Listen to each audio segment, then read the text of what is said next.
अभी भी जब बादल गरजते हैं तो हाथ पांव दुखते हैं, कोहनियों में और घुटनों में लठ मारे गए। अब बता कौन था? तो उस समय मन में जिद पैदा हो गई। मैंने कहा नहीं बताऊंगा। फिर आधी रात के बाद फिर कहा कि चलो चलो चाय वाय पिलाओ इसको। फिर थोड़ा प्यार से भी समझाने की कोशिश की कि तुम्हारे माता पिता की क्या हालत होगी, गांव में माँ रो रो के मर जाएगी, तुम काहे के चक्कर में पड़े, बता दो। मेरे पिताजी कांग्रेस में थे उस समय भी, मतलब पूरा परिवार कांग्रेस की पृष्ठभूमि का था। मैं पढ़ रहा था यहाँ, तो मेरे विचार अपने अलग दिशा में चले गए। तो मैंने कहा मैं तो नहीं बताऊंगा।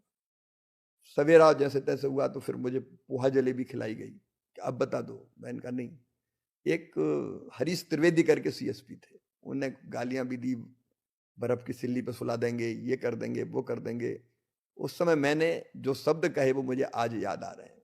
मैंने कहा इतना जुल्म मत करो, कभी हमारे दिन भी आएंगे।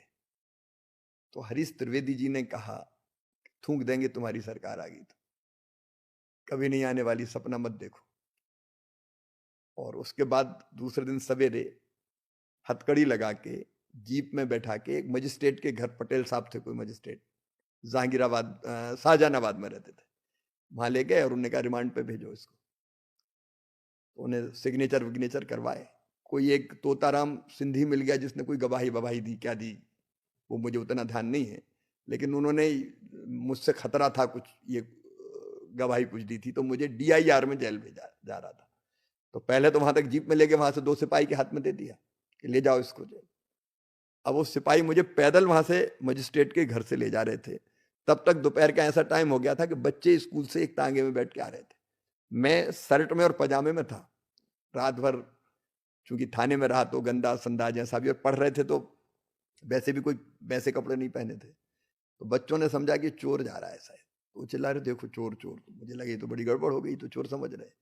तो फिर मैंने नारे लगाना शुरू किया अकेले ही, जुल्म के आगे नहीं झुकूंगा, जुल्म किया तो और लड़ूंगा, अकेले नहीं, मैं ही लगाता मैं ही जवाब देता, और इंदिरा तेरी तानाशाही नहीं चलेगी नहीं चलेगी। तो लोगों को जहां से भी गुजरते, अरे यार छोटा सा लड़का है उसको ले जा रहे हैं, एक सहानुभूति का भाव सिंपैथी आ गई दूसरे। तुरंत। हाँ, उसके बाद उन्हें बस में बैठाया तो बस में भी मैं चिल्लाता रहा, तो लोगों को और सहानुभूति हुई। फिर ये ऑटो में ले जाने लगे तो ऑटो में भी मैं चिल्लाया, और वैसे मैं सेंट्रल जेल ले जाया गया भोपाल, बैरिक नंबर 6 में। जैसे बाहर मैंने नारे लगाए तो अंदर से नारे शुरू हो गए, जो पहले से बैरिक नंबर 6 में हमारे बाकी नेता कार्यकर्ता थे। ऐसे हम जेल चले गए। जेल की कहानी भी अद्भुत रहती है, कपड़े उतरवा के देखे कहाँ कौन सा तिल है, फलाना ढिमका, सारा कर्मकांड हुआ। नंगा करते हैं। मतलब ये पूरा बनियान बनियान उतर के इधर तिल है कि उधर तिल है, सब देखते थे भोपाल से।